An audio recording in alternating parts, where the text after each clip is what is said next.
I forgot to start our record. Sorry for that. Let's start from here. And I already explained the renewable resources. Now I'm going to talk about the non-renewable resources. And these are available in limited amounts, which cannot be increased. These resources include the fossil fuels, petrol, coal, etc., metals, iron, copper, gold, silver, and the lead, zinc, and the minerals and salts, carbonated, phosphates, nitrates are including the non-renewable resources. Once a non-renewable resources is consumed, it is gone forever. Then we have to find a substitute for it or do without it.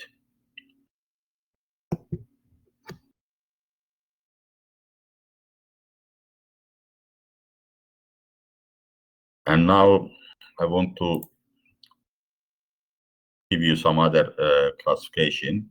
Some authors prefer to classify resources into biotic and abiotic resources.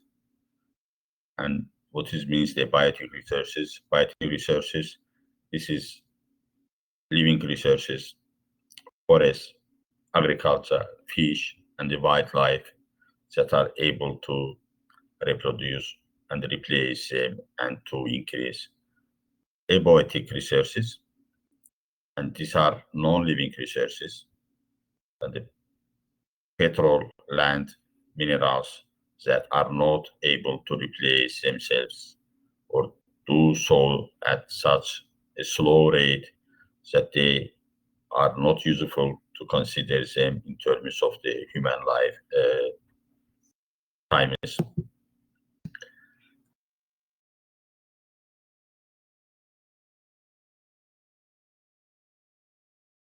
I want also say that it's very important to protect and conserve our natural resources and use them in a judicious manner so that we don't exhaust them. It does not mean that we should stop using most of the natural resources. Rather, we should use the resources in such a way that we always save enough of them for our future generation. And let me also classify the resources in excitable and excitables, the resources. What it means, the inexcitable resources, the resources which are not changes or excited by man's activities are abundantly available forever, are said to be inexcitables. Examples are solar energy, atomic energy, wind power, power from the tides, etc. Most of the renewable resources are classified as a inexcitable, but if not maintained properly, they became the extinct. For example, the groundwater water is renewable only if water continues to percolate in the soil at a rate of which it is removed. And the excitable resources, these resources are limited in nature and they are not non-maintainable. And the coal, petrol, and some minerals can be one of the examples. Hence, they come on the non-renewable category. Even our renewable resources can become non-renewable if we exploit them to such extent that their rate of the consumption exceeds their rate of the regeneration. For example, if a species is exploited so much that its population size declines below the threshold level, then it is not able to sustain itself, and gradually the species becomes endangered or extinct. And the following are some examples of the major resources. This is the forest resources and the water resources, mineral resources, food resources, energy resources, and the land resources. And we are going to focus on the energy resources today. And the very original form of the energy technology probably was the fire, which produce heat, and the early man used it for cooking and the heating the purpose. Wind and the hydropower has also been used. Invention of the steam engineers replaced the burning of wood by coal, and the coal was future replaced by oil. And most probably you know the invention of the steam power was like the revolution in the history of the global economy, in the history of the international trade, because the invention of the steam power changed the station for the transportation of the goods from one countries to another countries, from one continent to another continent.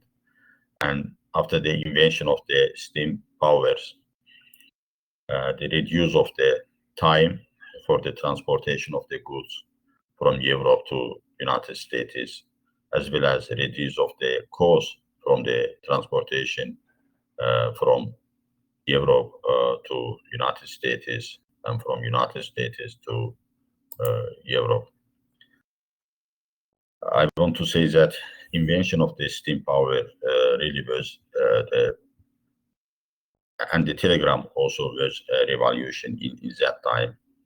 And in that time, change of the nature of the international trade and the global economy, thanks to the energy resources to oil producing, have started twisting arms of the developed as well as the developing countries by dictating the price of oil and the other petroleum products.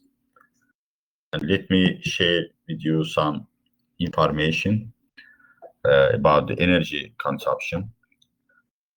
Energy consumption, the energy consumption of nation is usually considered as an index of its development. This is because almost all development activities are directly or indirectly depend upon energy. And energy consumption of a nation of usual considered as an index of its development. Can you see from this slide? And here, the first place, the USA, the first place in the context of the consumption of energy per capita. And in the end, Yemen Republic and the Ethiopia, and also Nepal, Morocco, because the level of the energy consumption per capita is very low. And this, the blue one, the member of the OECD countries, Organization Economic Cooperation Development countries, and the red one, member of the developing and threshold countries, as well as countries from the former Eastern bloc. Only Russian Federation here, the except because the Russian Federation part of the developing countries, but the energy consumption in Russian Federation is very high. And other countries, South Africa, also high level of the consumption per capita. Venezuela was high level, and Malaysia high level of the consumption per capita, the energy consumption per capita. And let me also to share another slide to see how the correlation between the social progress index and the energy per country. And if the energy consumption is high, in these countries, social progress index also better than other countries. For example, here the indicator liter oil per day per capita energy equivalent. You can see the very low in Yemen and Ethiopia, Angola, Nigeria, Pakistan, Bangladesh. At the same time, the social progress index also low for them. But the countries like the Norway, Sweden, Switzerland, Denmark, most of them Nordic countries, the social progress index is very high. At the same time, they are using the more energy as a liter per capita, as a liter per day, and the per capita energy equivalent. This also shows that energy consumption is very important for the human development. Here, there is the correlation between the human development index and the energy consumption per capita. And the countries like Canada, Singapore, and the United States, Australia, Netherlands, France, Japan, Germany, Israel, Italy, UK, the human development index above the 0.9. The human development index, if close to the 1, in this case, situation is good. If close to the 0, the situation is worse.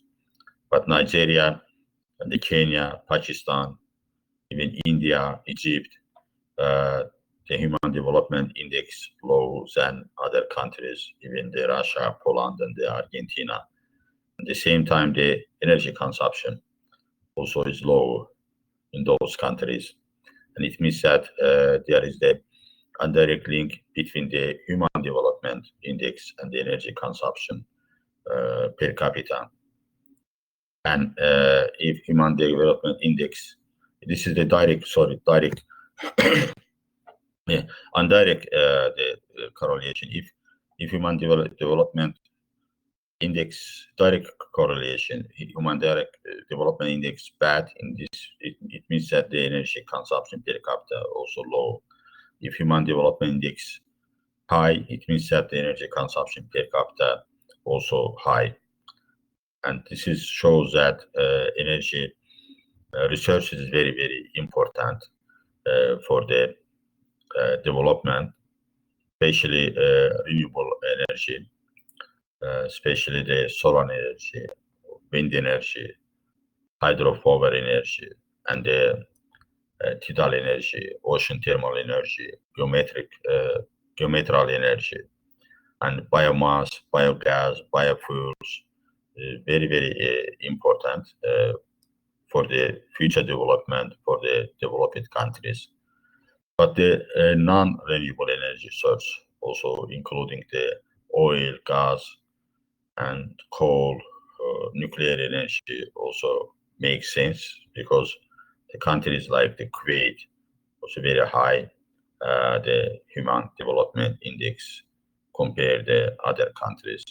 But here, the main energy producers, the Russia and the USA, but Russia including the developing countries, USA developed countries, and both countries, the energy consumption per capita is high, but the different, the index of the human development, the US is very high, and the Russia is compared to US less. It's around 0.8. Now I want to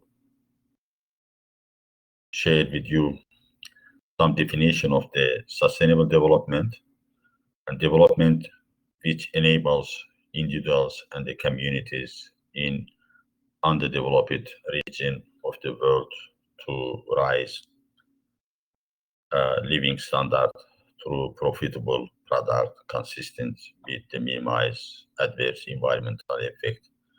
And I saw the Charlie comment, the high use of the energy in the United States is also indicates waste and inefficiency, not only development.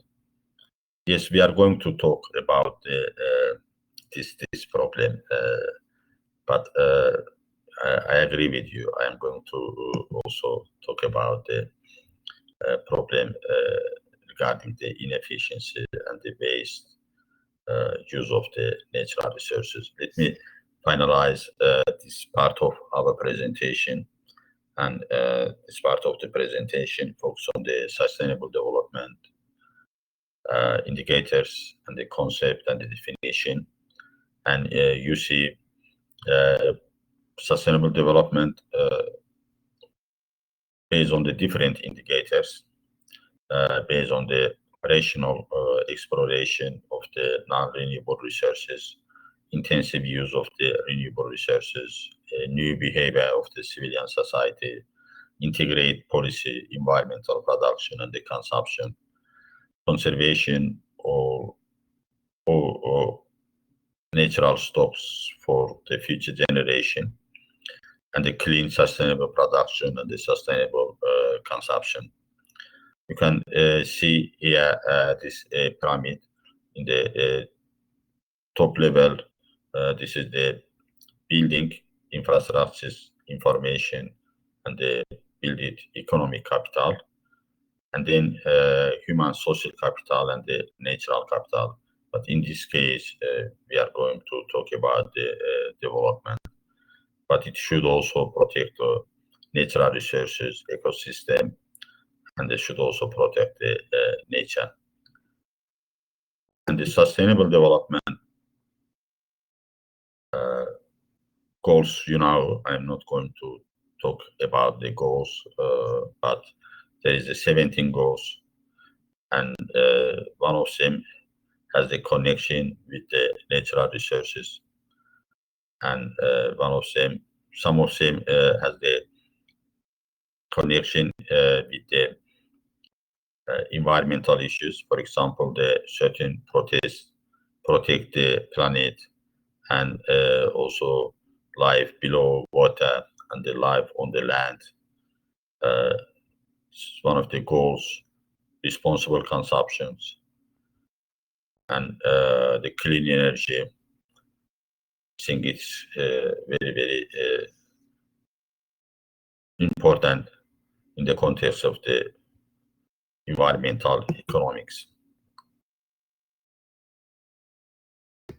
Sustainable, the economies and development can be assisted by the government using law, guidelines, fines, and tax advantage. This can be positive or negative for the both. International trade boards, EU initiative, carbon trading schemes, offset trade and import tariffs, and the individuals buying and investing ethically, supporting green and or fair trade producers, sellers, boycotting the unethical companies, countries living in more green or sustainable way with less waste, etc. And sustainability has a three major component: environmental and the economic and the social component. And let's see mostly the environmental component. Environmental component including the component related to the atmosphere, land, ocean, and the freshwater biodiversity. And the new revised sustainable development indicators contain of the core set of the 50 indicators, but altogether 231 indicators. These core indicators are part of the largest set of the 96 indicators of the sustainable development. 5 global scale environmental indicators. It's very important for us in the context of the economics of natural resources. This is the biological diversity, food production, average global surface temperature, and carbon dioxide concentration in the atmosphere, human population, and the research depletion. And it's also the same three elements of the three component as a three component of the sustainability is the economic, environmental, and the social. Economic, there is some threshold for the poverty, equality, and also environmental resilience, biodiversity, natural resources, pollution, one of the sub-elements of the environmental sustainability.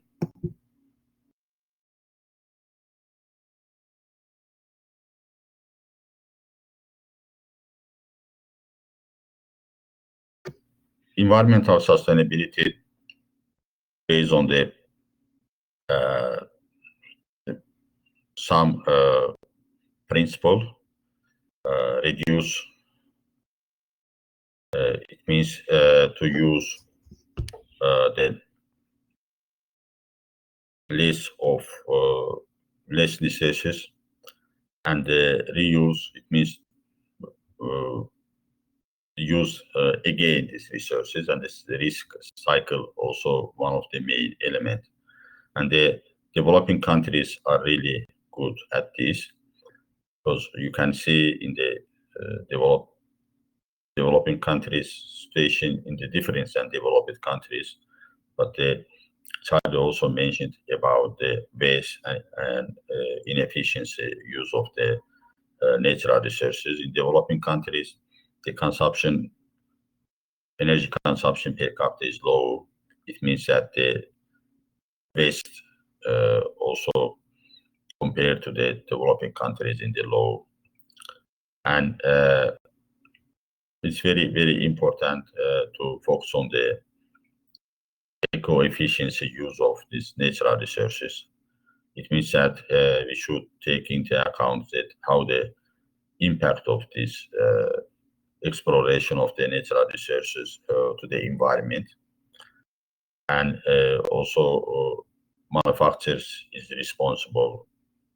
should be responsible for the product through entire life cycle, and create products that are designed for the upcycling.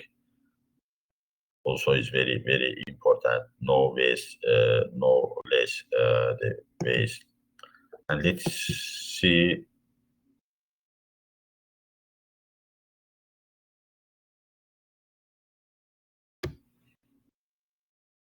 Okay, let's pass this one, the social, the sustainability, because we are going to focus mostly the environmental issues.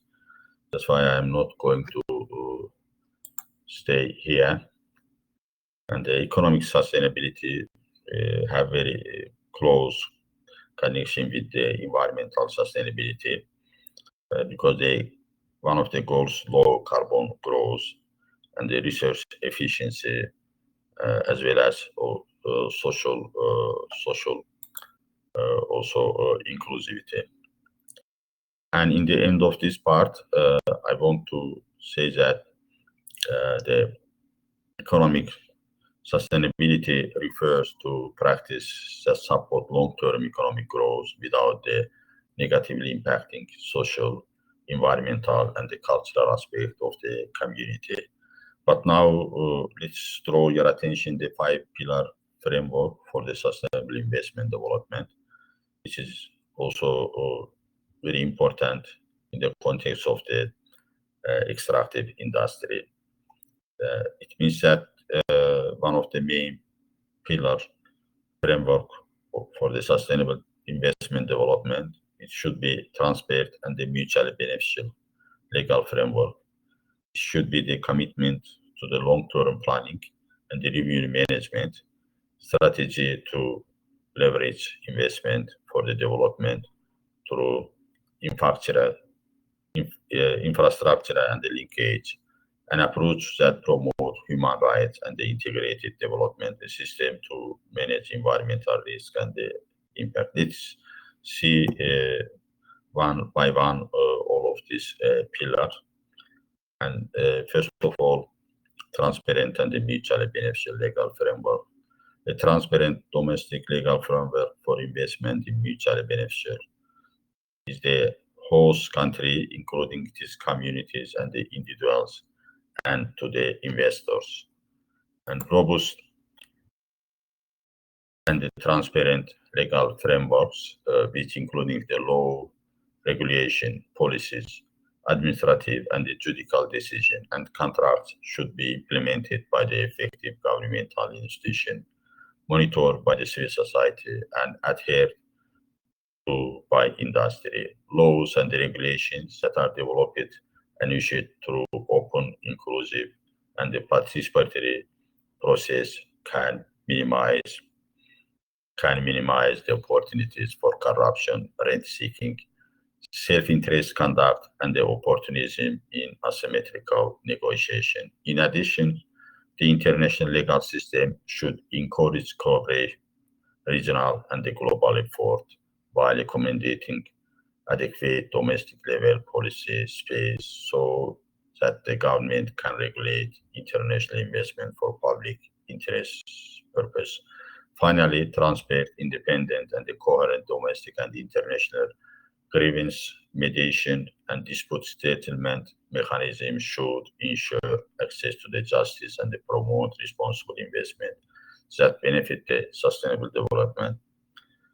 And we are going to discuss also the Paris Agreement. I will talk about the Paris Agreement impact to the research course. Let me finalize these 5 pillars. And the first pillar, the transparent and the mutual beneficial legal framework, also should be disclose the contract. The EITI, Extractive Industry Transparency Initiative, has standard. They approve the standard in the different direction, and one of the standard, and they disclose the contract and standard about the contract transparency in oil and the gas mining, and accepted before, and it will be in force from the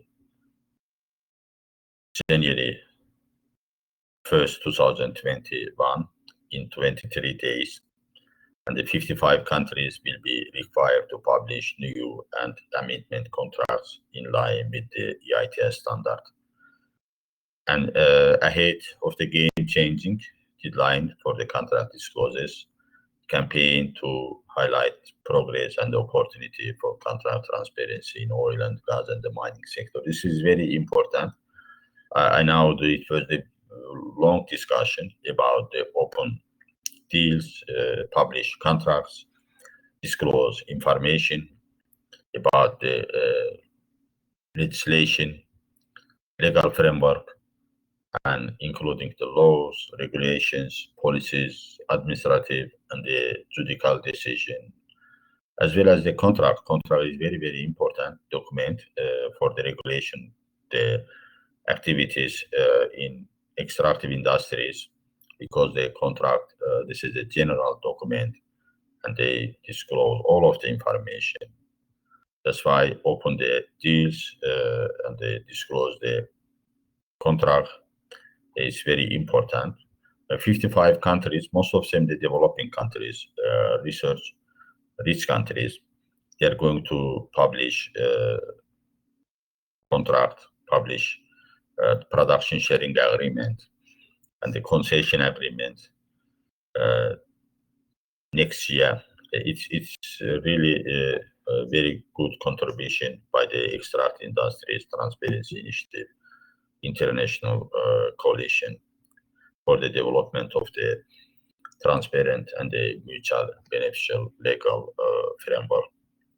And the second one, the commitment to the long-term planning and the revenue management is also one of the main factors you can mitigate the research cost. Because if you have the plan, if you have the revenue management strategy, it will really help for the coordinate, for the regulate, for the also control all of the researches. and also for the development of the effective government strategy, the medium and the long-term plans informed by the stakeholder engagement process can optimize the investment by managing revenue for national and the local development objectives. At the national level, this includes the national and the development planning, intra-government coordination, and the prioritization, effective budgetary mechanism, and the executions, and the strategic allocation of revenue flowing from the investment. At the local level, this requires strategic participatory local development planning, which more investors and donors should take concerted effort to assure that their plans align with and complement the government development planning effort. And next, the pillar, the sales pillar, focus on the strategy of the leverage investment for development through the infrastructure and the linkage.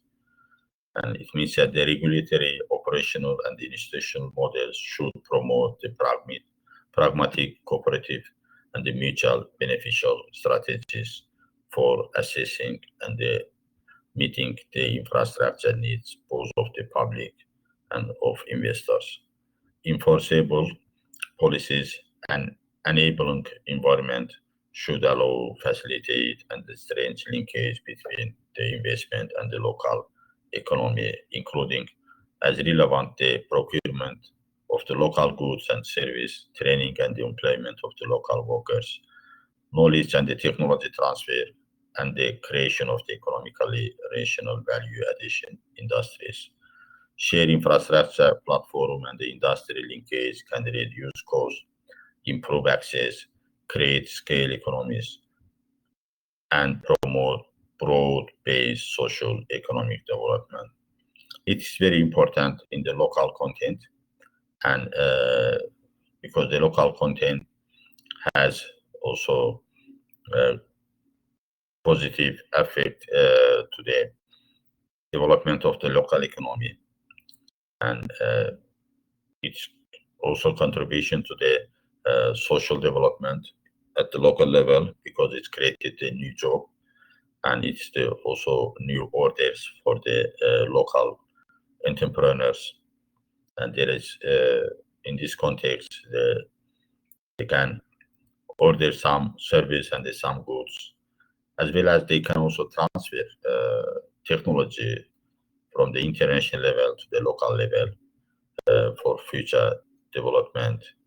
And they can also share infrastructure platform. It is also one of the very important in the context of the investment for the development in extractive industries, including the mining sector, oil and the gas sector. And the next pillars, this is the approach that promote human rights and the integrate development.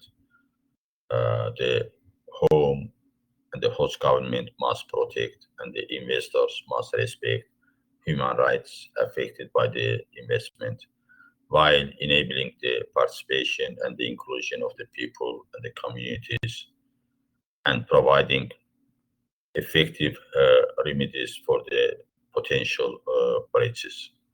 Additionally, government should undertake integrate strategies in forum through the community engagement and supported by public and the private partners that prioritize sustainable development goals to ensure that communities in the region benefit from the presence of the international investment.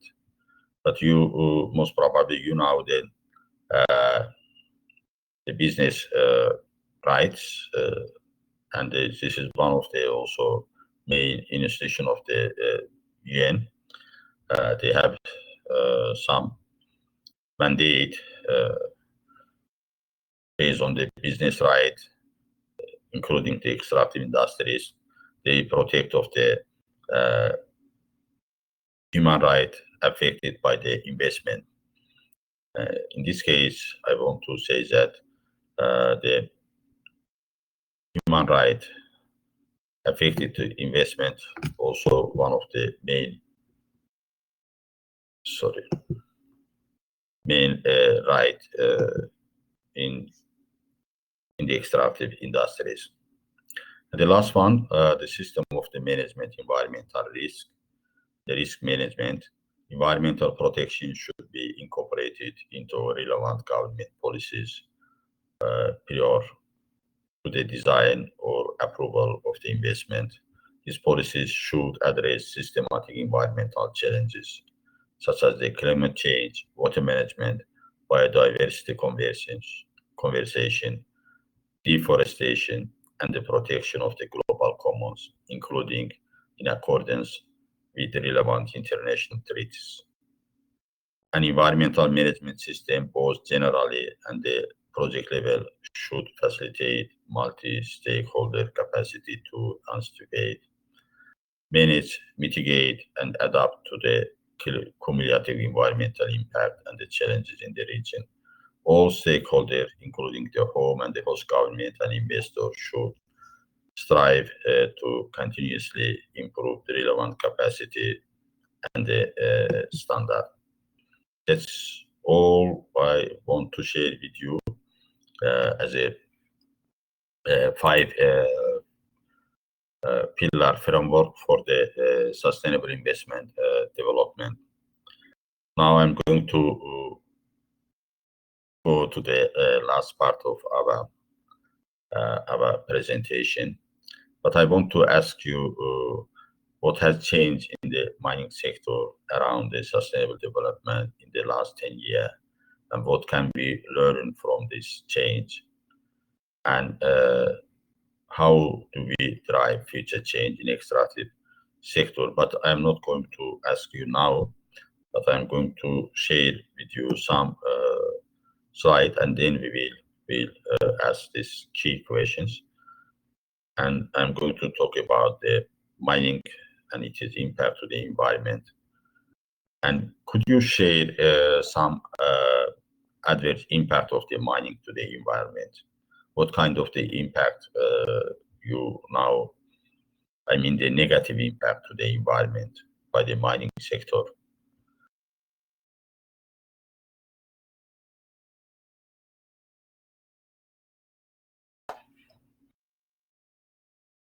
I know that some countries you involved in the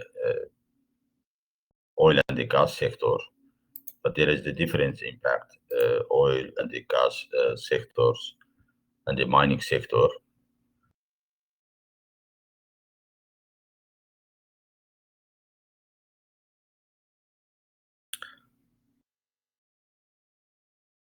But we are going to, air pollution, water pollution, and the displacement of local communities, toxic waste, destroying the forests and the lands. Yes, the Somalia deforestation, one of the impact.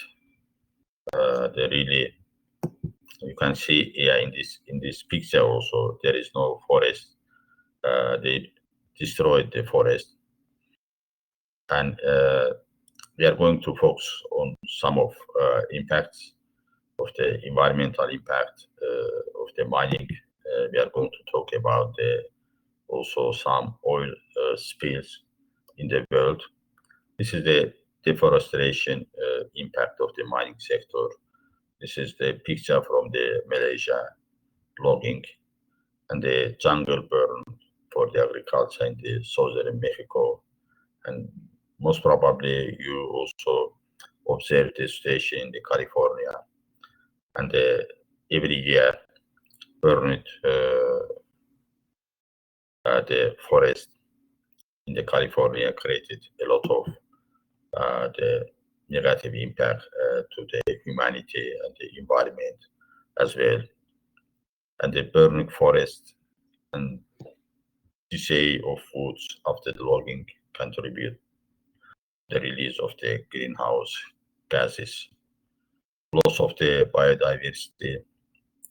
Forests are important part of the hydrological cycle in the nature.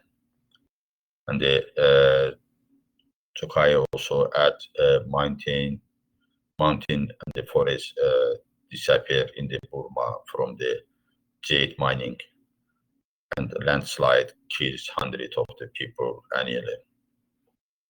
Yeah, and it's time to share some of the experiences. Let me first I share some experiences, some negative impact of the mining sector.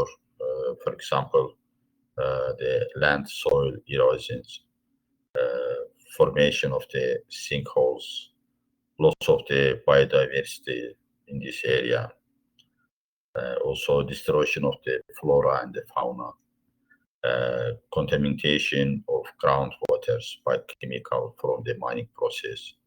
Most probably you heard about the effect of the cyanide, and the abundant mines can still pose safety hazards such as the deadly gas. There is also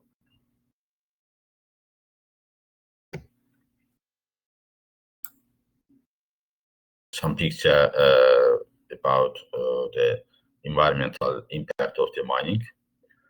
This is the Chuquicamata, the largest open pit copper mine in the world in the Chile, and the iron hydroxide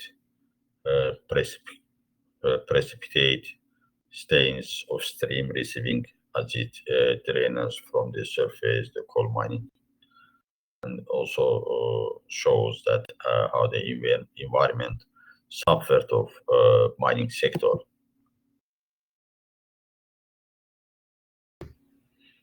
And the chemical use mining, the sodium cyanide for extraction of the gold, and the sulfuric acid for extraction of the copper from the copper oxidase.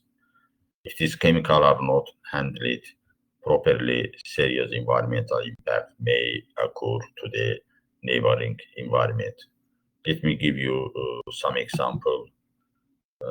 For example, in the Romania, it first happened almost the 10 years ago, a tailing spill, and this is the Bala Mare, the lake. In that lake, it was happened. Now I want to share with you some YouTube video from the Romania, how it was happened. But on January 2000, 20 years ago, 10 years ago, the following bridge in the tiling dam of the Aurul Palamare company. This is the name of the company.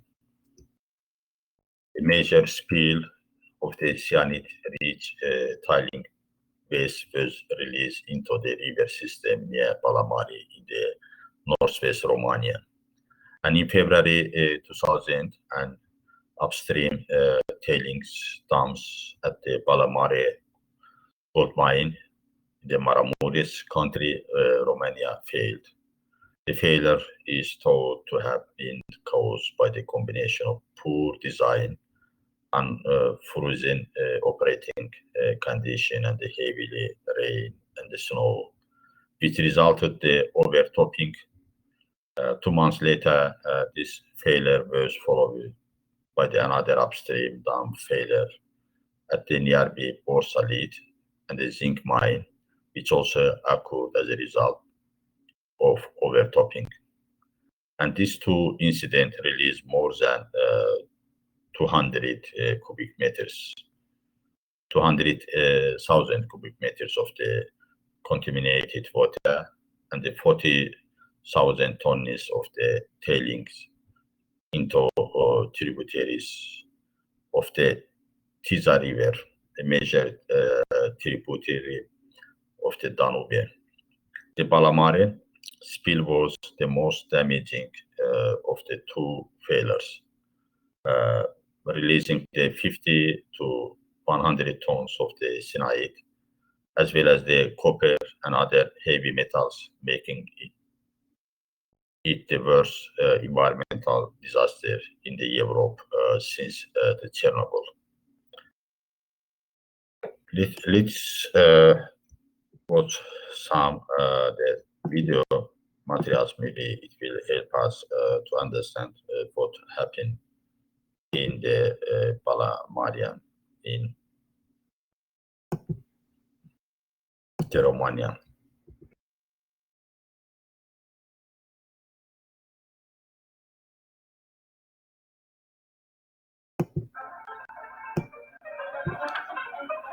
The voice is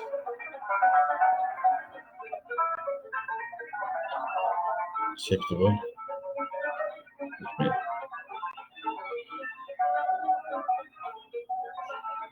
Tantalizing sound of gypsy band music has attracted customers to the Sorry, let me show.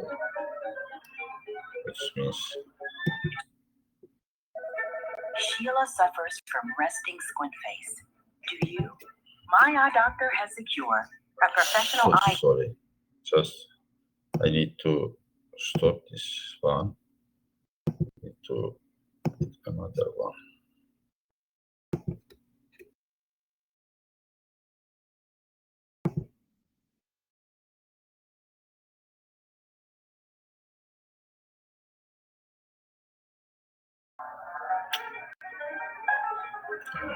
Why this one?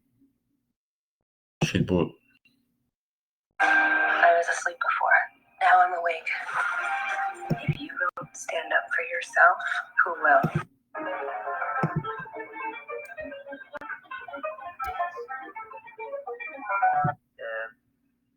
Olyan, mint hogyha a ház előtt folyna el a víz, akkor sem mondanék valótlan.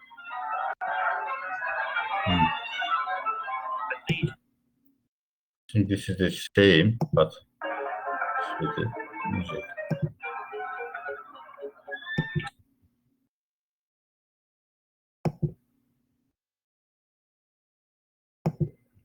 He's talking about, let me.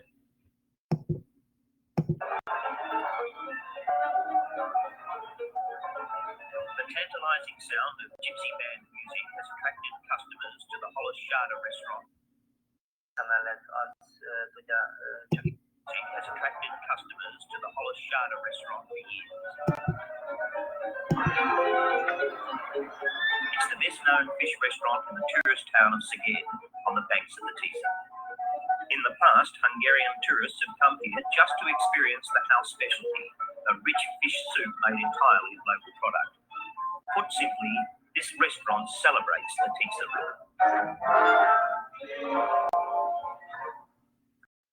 Azt hiszem, hogy igazából aki itt született a Tisza mellett, az tudja csak igazán fölmérni. Most én ezt azt elmondom, hogy ez a Tisza Szegednek, és nem csak Szegednek, hanem Magyarország nagyon sok területén élő embernek olyan, mintha a háza előtt folyna el a víz, akkor sem mondanék valótlan.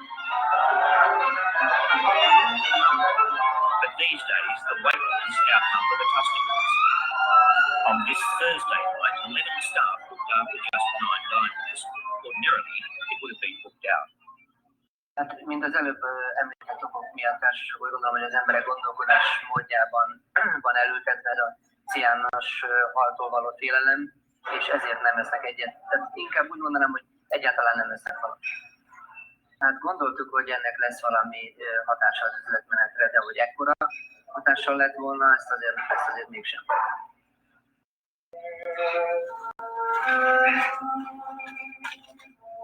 And neither could hundreds like him in restaurants, camping grounds and small stores all the way along the river.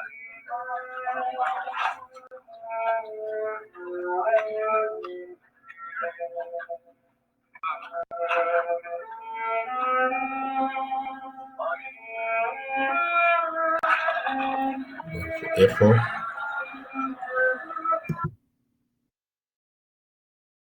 but what about now, Mert? Do you have the voice or not?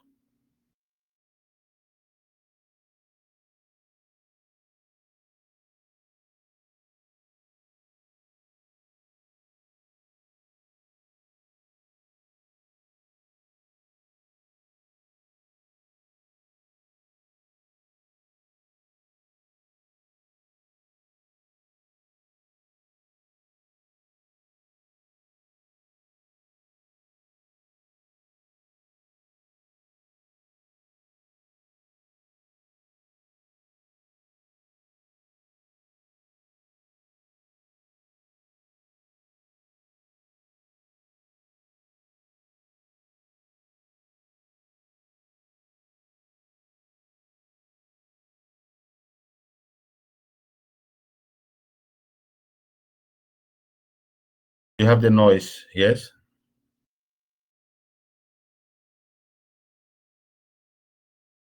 No, no noise. Perth, when company spokesmen put up extraordinary theories for what might have killed the It's fish. the first time, You yeah. get dead fish caused by when rainfall happens, and it can be due to salinity changes, can be due to sediment in the water. Any culprit, it seemed, but cyanide. At this stage, we don't see any conclusive evidence that it's due to cyanide. This is definitely, I would say, one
I said that Professor Alieva also joined us. Welcome, Leila Khanum. I also add some information. The Romania part of the European Union. Romanian environmental legislation regulated by the European standard. It's very strict. It's very strict. It was a really big disaster in the European Union, even a big disaster in Europe since Chernobyl. And over the 4-week period, the combined spills traveled through the Romania into the Hungary, Serbia, and the Bulgaria, and they finally entered the Black Sea. You know, it's very big geographical location. If some of you know the geography of the Europe, you can see at least 3 countries, except the Romania also suffered from this disaster. The Bulgaria, Hungary, and the Serbia, and then they entered the Black Sea. Black Sea also around the Black Sea, 11 countries, and the Turkey also surround the Black Sea.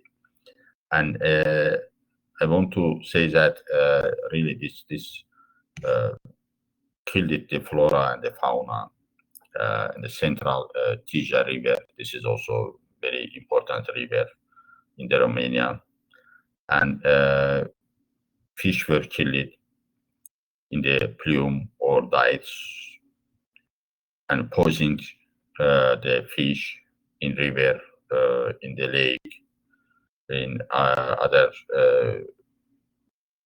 water resources. The impact was very, very big. It is estimated that 1,240 tons of fish were killed, according to the UN estimation.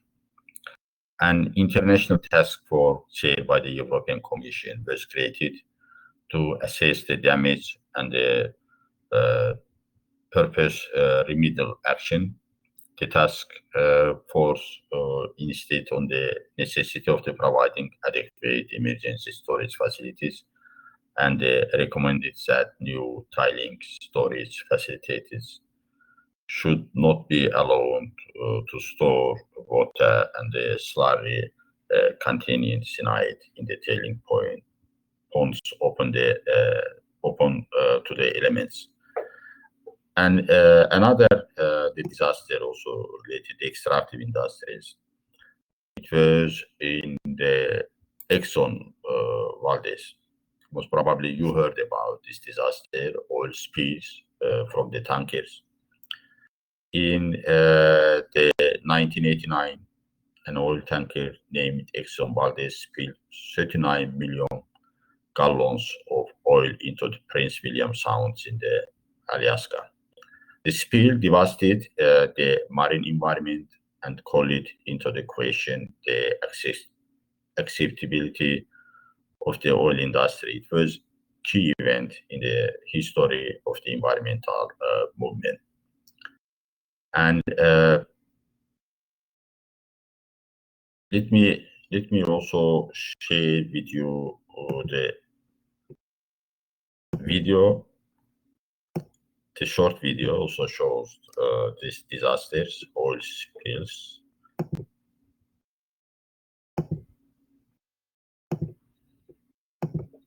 We will have the more information. One of the biggest U.S. oil spills happened 30 years ago this week. It's been 30 years since the waters of Bly Reef in Alaska were contaminated with more than 11 million gallons of crude oil after an Exxon oil tanker impacted the reef's seabed. Today, we revisit how the Exxon Valdez oil spill happened. According to The Atlantic, on March 24, 1989, the Exxon Valdez oil tanker was entering Alaska's Prince William Sound. It had departed from the Trans-Alaska Pipeline Terminal on March 23 at 9:12 p.m. and was carrying 53.1 million gallons of oil.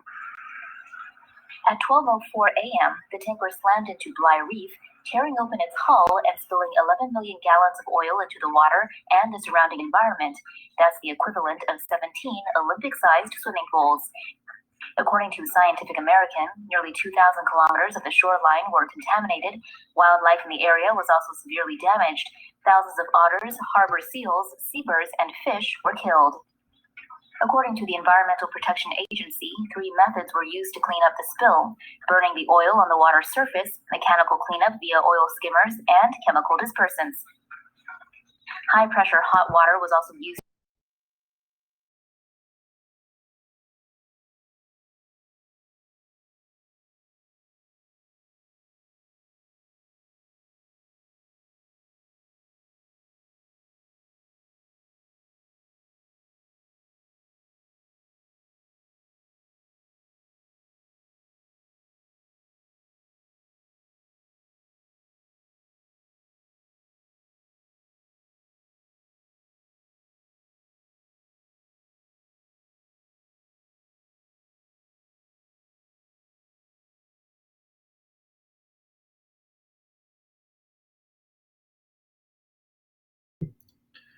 Sorry,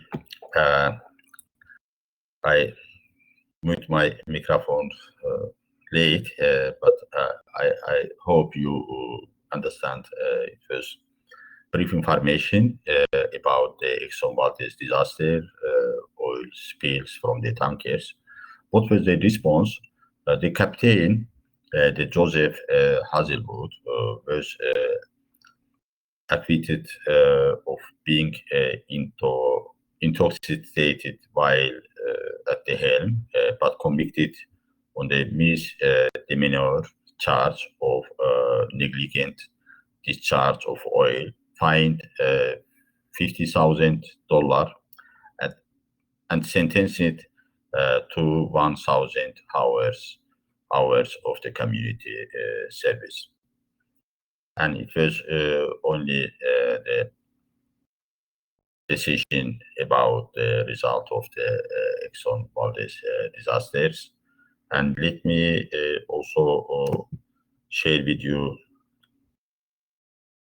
another disasters. One of them from the Australia Montara oil field. Another one, Deepwater Horizon at the Macondo oil field. Most probably you heard about this, the Deepwater Horizon, because there is the very famous movie also devoted the Deepwater Horizon, the accident. The 11 the man killed in this accident, and also it was very big disasters in the world. And now I want to focus both of them. And first, let me briefly inform you about the Montara oil field in the northwest Australia. Montara oil spills. Montara oil field in the northwest Australia in the shallow waters of the coast, where 48,000 barrels of oil were spilled over the 105 days period. A well on the Montara platform on the Australian continental shelf blew out in August 2009 and spilled oil into the Timor Sea for 74 days. The oil estimated as much as 23.5 million in total value, spread over the large area of the Shelf and eventually into the Indonesian waters. The Australian accident is known as a Montara spill, began the August 21, 2009, with a blowout of high pressure oil similar to the one in the Gulf. With the well spilling 17,000 to the 85,000 gallons per day. Precise weeks passed before the relief wells were started. When efforts got underway. The first 4 attempts drilled on the October 6th. The 13, 17, and 24 missed the original well. The 5th attempt finally intersected the original on the November 1st, and about 3,400 barrels of heavy mud were pumped through the relief well into the base of the original well. The spewing oil finally stopped November 3, more than 10 weeks after the original explosions. And another disaster also related the oil spills in the Mexican Gulf, and it's called the deepwater horizon at the Macondo. Deepwater horizon at the Macondo oil field, and they're in the Gulf of the Mexico, was a release of 4.9 billion barrels oil. Deepwater horizon is the first title to be dated for the September 30, 2016. And the BP deepwater horizon wellhead was at the ocean depth almost 5,000 feet.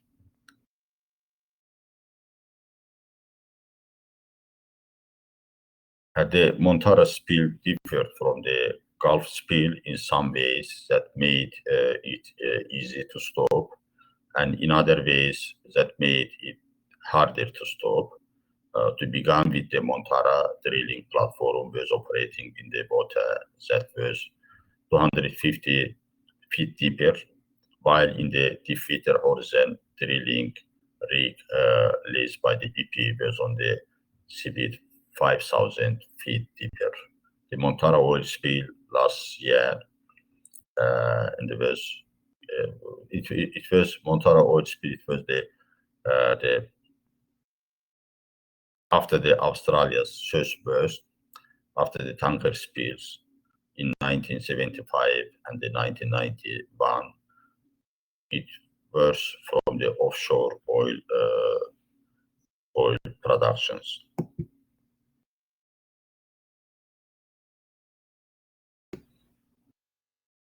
This is the map and also general information about the deepwater horizon oil spill. And as you see, it was in 2010, started April 20 and the end September 19. And the causes was an explosion that capsized the deepwater horizon oil rig. Outcomes: 11 workers killed and 17 injured by the explosion of the horizon oil rig. About 1,300 miles of the U.S. Gulf coast covered in oil. Massive harm done to the wildlife in and around the Gulf of Mexico, including the deaths of an estimated 800,000 birds and the 65,000 turtles. Payment by the oil company BP of the 65 billion in the compensation to people impacted by the spill, and the release of an estimated 134 million to 206 million gallons of oil into the Gulf of the Mexico. And this displays the deeper horizon oil rig. And it's not far from the Mississippi, and it's also close to Louisiana and the New Orleans. This all of this red one shows the suffered area, and this one also and the deepwater horizon was in there. And most probably some of you watch the film about the deepwater horizons. It's a very popular film. And let me share with you one more the video about the defaulters horizons oil spill, and it's not the focus on the defaulter horizon. It's focused on the how much do companies pay for oil spills. It's also very interesting for us. Let me share this one as well. On May 19th, 2015,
Thanks so much for your watching.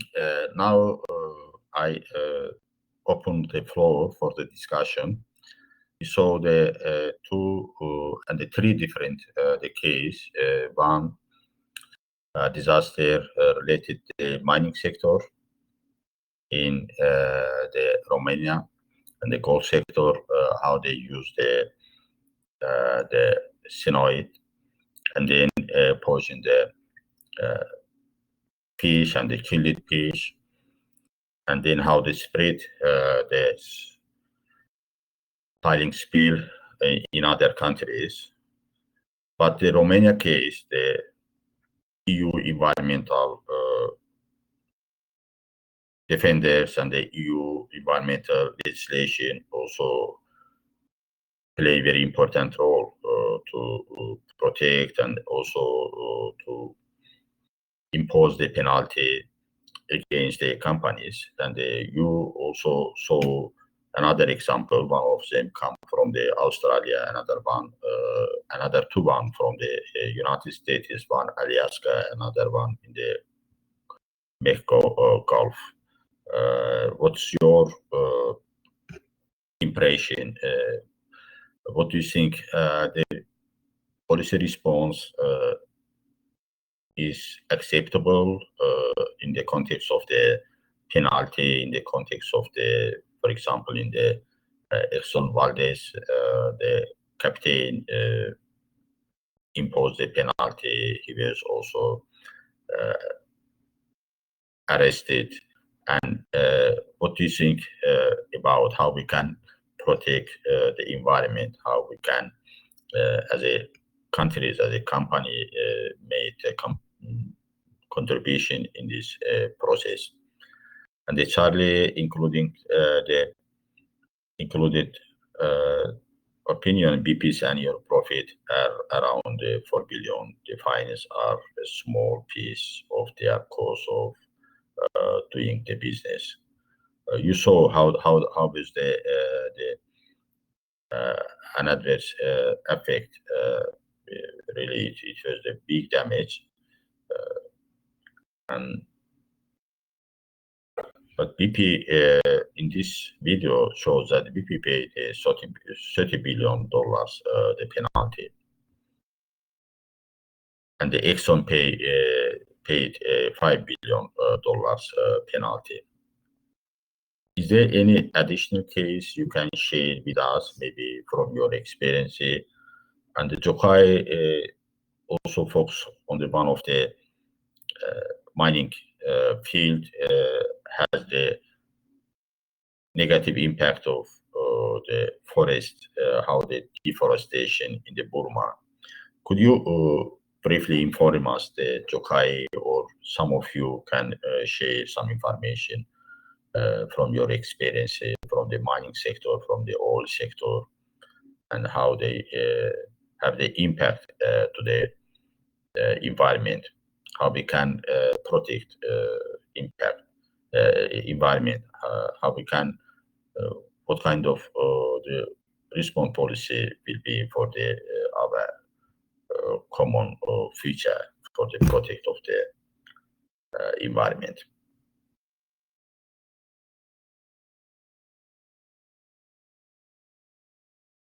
Is there any comment, any reflection, any questions? Maybe you have the question for the clarification.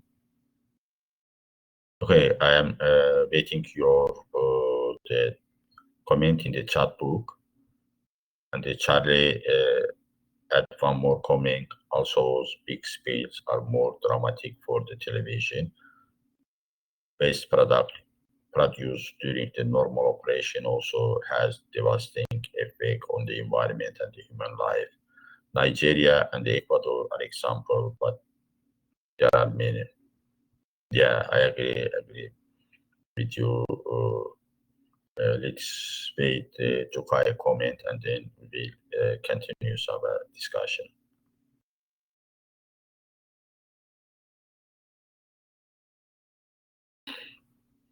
Okay, let me share also some slides and then conclude our presentation for today.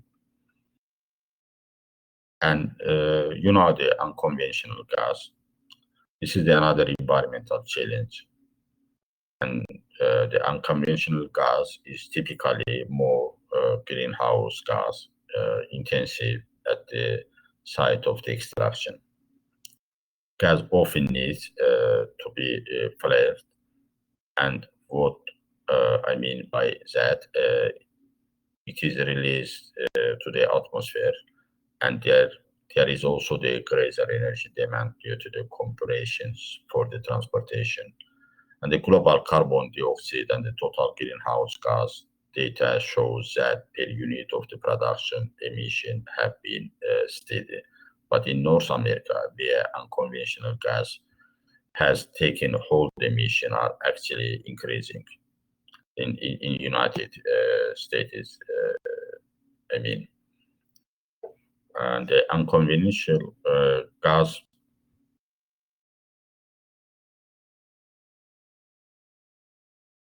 is the process of this, the unconventional gas exploration. A future challenge of the unconventional production is that to produce gas, the reservoir needs to be depressed. Depressed, it's very important after this, the close of the field. And to do that, fields need to be de-watered. Large volume of the water need to be disposed of, much of it quite saline. Globally, a significant proportion of the shale gas reserves are actually in the water-stressed environments. Places like the China or the Pakistan, Mexico, and the Algeria.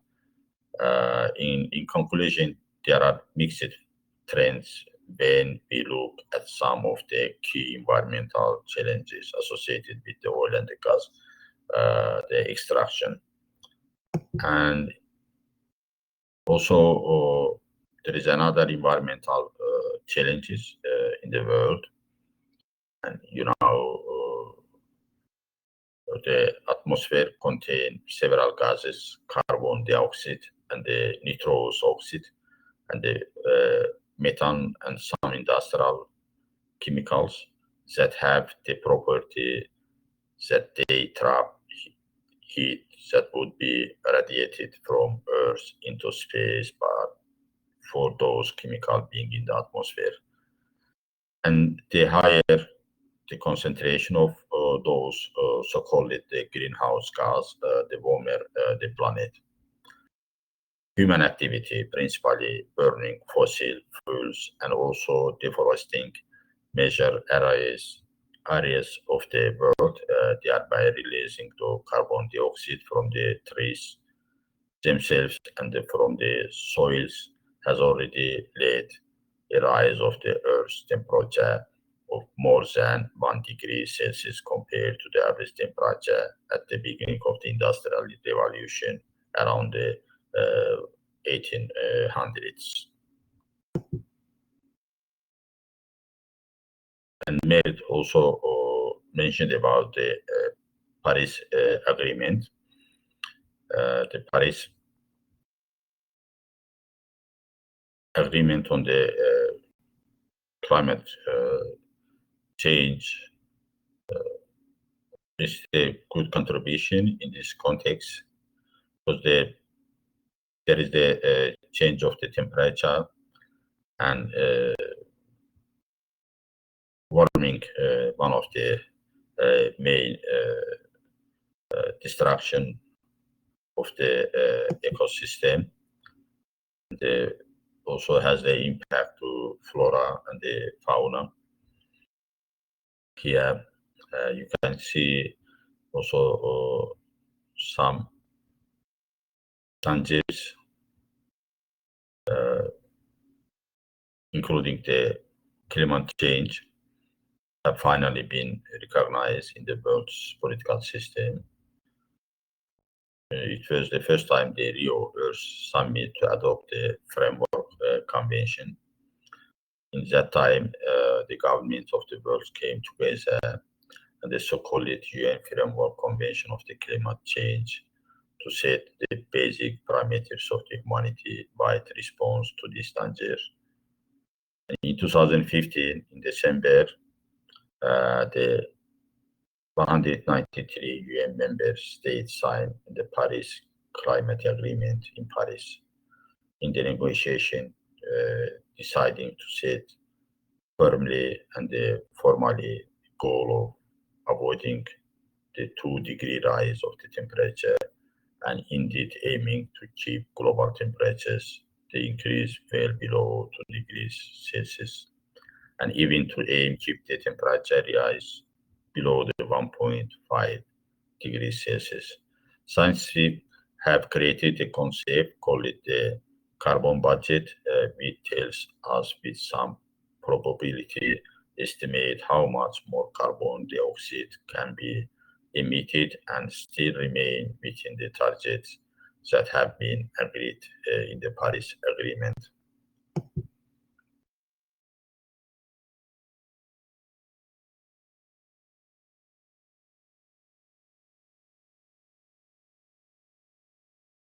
so slow.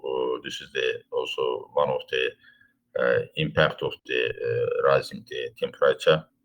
This image is of the eastern the glacier on Mount Baker in the North Cascades of the Washington, taken in the 2003, and it shows the terminus position of the glacier in the 1985 as well. You can see this in 1985 and in 2003. These the differences. So one of the consequences of the rising temperature in the world. And what's the also environmental effect of the global warming? This is the melting of the permafrost and the polar ice. It's one. The rising the sea level and spread of pests and disease. The ecological impact disturbed life cycle of the flora and the fauna.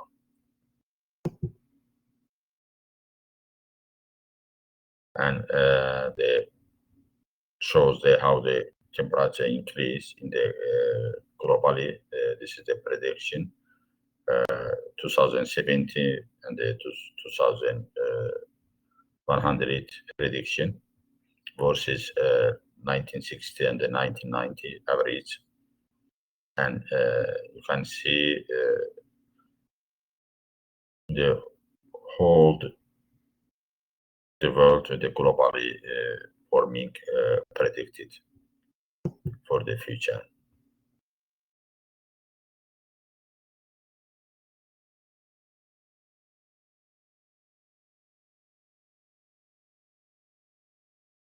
It's in the end to share with you the policy options to address environmental challenges and then conclude.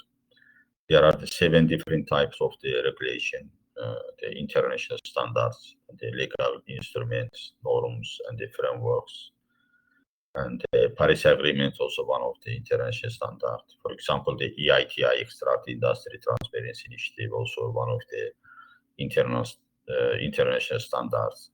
There is also legal instrument, norms, and the framework adopted by the EU for the member state.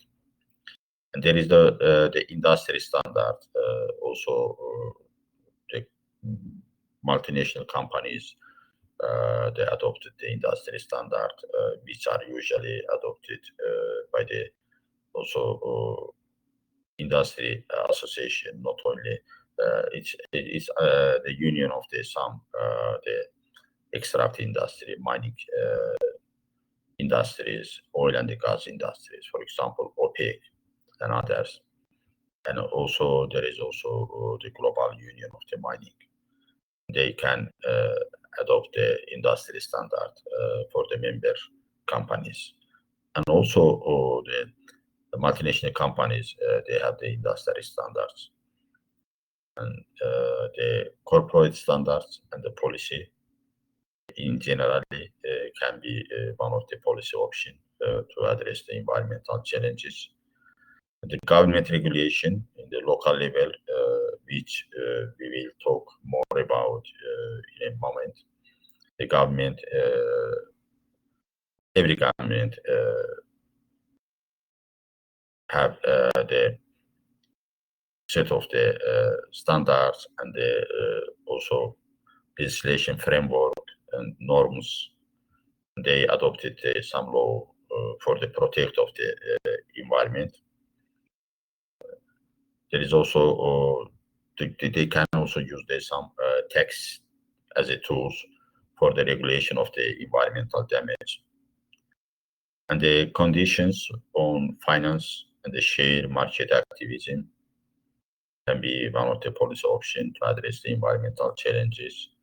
And the social regulations, such as the campaigns and the direct action, it should be organized by the environmental, the non-governmental organization, and the ecological defendants. And there is the different international based organization in the world. For example, and now one of them, the crude accountability. Crude accountability focus on the environmental issues in the Caspian Sea region. That's why I know the crude accountability well. And they are working in the Russia, they are working in the Turkmenistan, Azerbaijan, and the Kazakhstan as well. And they are monitoring the impact of the environment by the extractive industry, by the pipeline, even the construction of the pipeline, and also the terminals impact under the control by the crude accountability in Azerbaijan, in Russia, in the Kazakhstan as well. And litigation. Litigation, this is one of the also option. The government can raise question in the court against the company, which is within the United States. They raise the question against the BP, against the Exxon, and because it was the negative impact to the environment, to the humanity. That's why they some individuals they raise question in the court. They litigate this problem, and they also requested the compensation. And they demanded the compensation. And the company, after the decision of the court, paid compensation to the environmental organization, to the individuals, to the, for example, business entities and other institutions, to the government as well as. And in the end, I want to say that this is our, and this is in the end.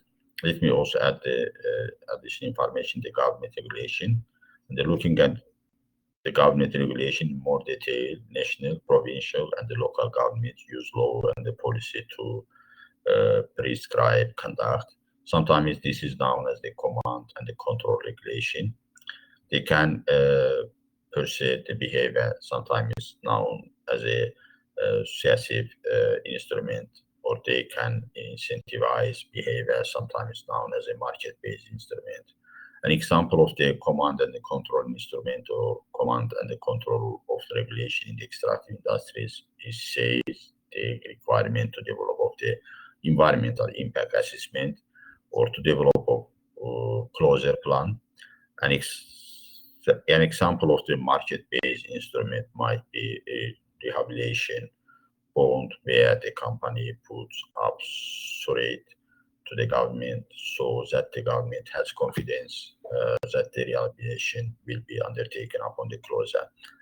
Each companies, they also publish the environmental assessment, the report regularly. For example, the BP and all of the multinational companies, it doesn't matter where they operated, in Asia, in Europe, in the United States. Regularly, they publish the two reports. One of them, the social assessment, another one, the environmental assessment.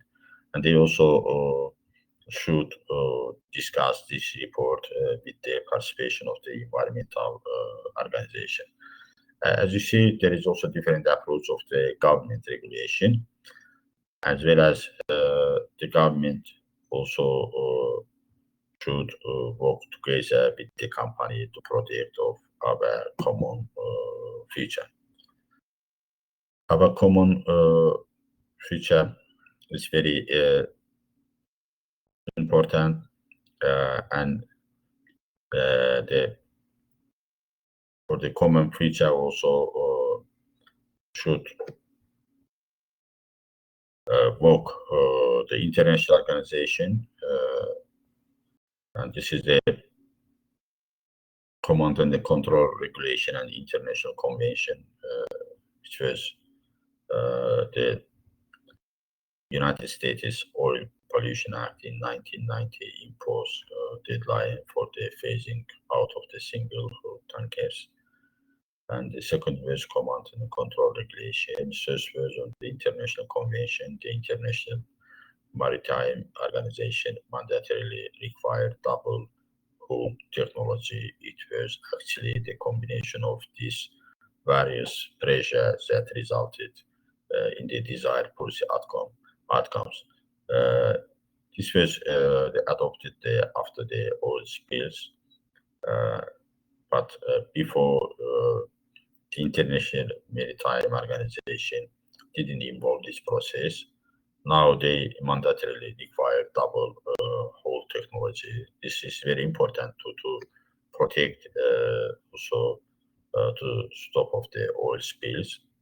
And as you see, there is also some initiative made by the international organization.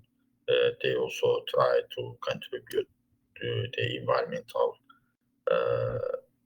protection process in the world.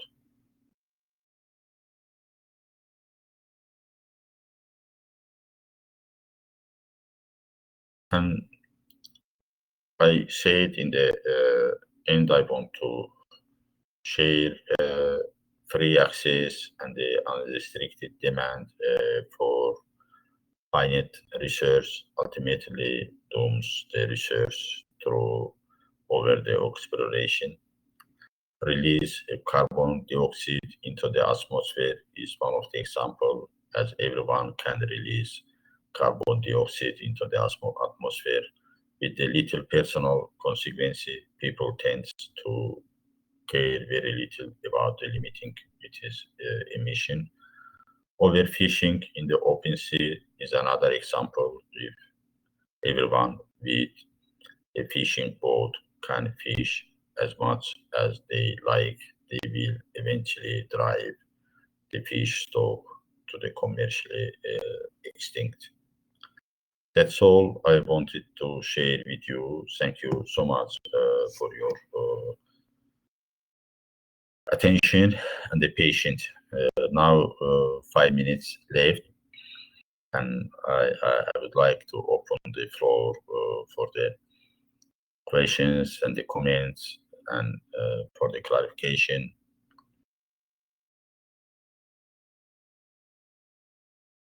Thanks so much, Mert. Thanks for your participation, for your also contribution.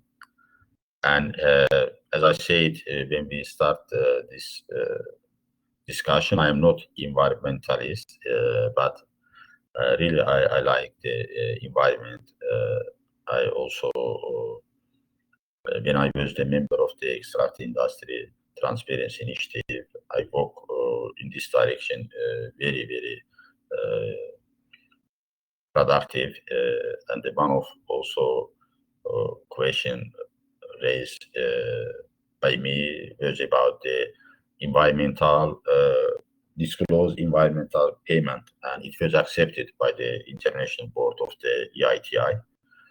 And now the payment about the environmental protection should disclose by the companies. The company also should disclose how many they paid for the environmental purpose, for the protection of the environmental purpose. The Somalia also including what is your opinion about the future of fossil fuels energy regarding the significant decrease in the oil price recently. And Somalia, you know, the impact of the pandemic to the fuel energy market is very significant because the price also decreased due to the decline of the demand. And for the it's good that the oil production was in the peak in 2019. I think this year and the next year, according to the projection, it will be less than compared to the 2019. And maybe in the history of the oil production, we will already reach the peak it's good that after this peak, we are going to down, and it means that in the future, the demand also will be decrease, and the price will stable, and the projection shows that the price will be around the $53 per barrel, because next year, despite we are going to the positive growth of the world GDP around the 5.4%, but the demand for the oil and the other energy commodities will be less than compared with the 2019, but it will increase, but it will be less than compared to 2019. And there is also a lot of contribution investment to the renewable energy sector. I mean, it's also will have the impact for the future. But in anyway, the oil price, we are not waiting for the high oil price in the next 5 years, according to the international analytics projection, and they projected around between the $40 and the $60. The average price around the 53 for the next 5 years. It will be significant decrease of the oil price. And the Charlie also has the comment. Thank you. Another perspective is to see humans and our activities as part of the planetary ecosystems that has to remain in equilibrium for the sustainability. Yes, I agree with you in this perspective. Investor and the profit are less important than keeping the earth in balance. But the policies of the government, international agencies, and the companies don't take this very seriously. Yeah, especially now it depends the countries, it depends the companies. But as I know, there is a lot of complaint about the Chinese companies. They involve there is complaint of other companies, even the Canadian companies. I saw in the Central Asia, they involved to the Kyrgyzstan gold, the mining sector, and I know the government adopted some the environmental norms, but the companies never follow norms, never follow the laws. If the government is corrupt government, but this is also one of the main problems. Thank you so much, guys, for your contribution. Really, our common future depends today's decision depend our also approach to the environmental protection issues. Thank you so much. Thank you for your participation, and please, please take into account that we are waiting your presentation in the next week, and please send your essay. And presentation should be based on the your long essay. Yes, please share essay before the presentation, and then we will also be happy to participate your presentation. And we are going to send some the instruction about the presentation, how many minutes. It will be better if PowerPoint, but up to you, Jokai, if you want to talk about your essay, also acceptable. If you want to make the presentation, we will welcome also your presentation. And presentation, I think it will be better if we have the 5-7 minutes, the short presentation.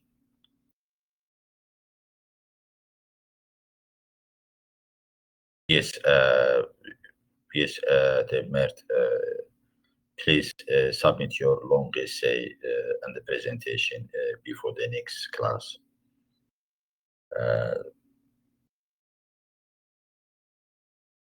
Okay, if you have any difficult, please let us know.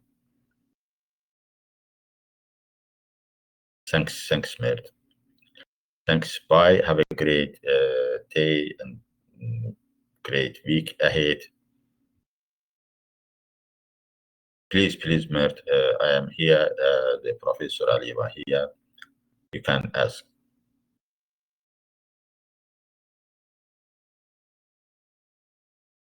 Yeah, we sent, if I don't mistake, up to 10 page. It's not more than 10.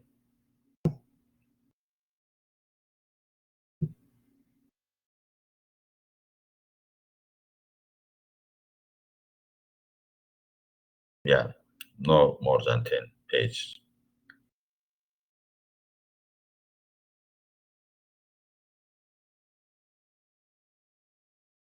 Okay, the Professor Alieva suggests 8 and 10 pages.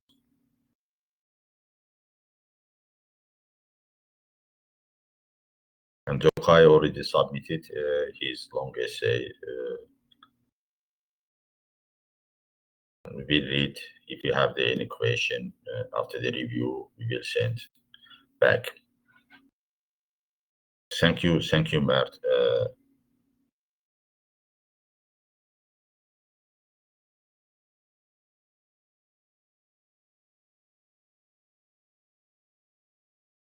There is also a request from the Somaye, and it's acceptable.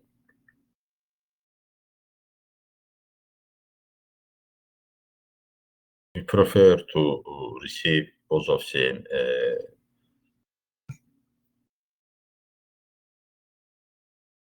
3-5 days before presentation, before the next class.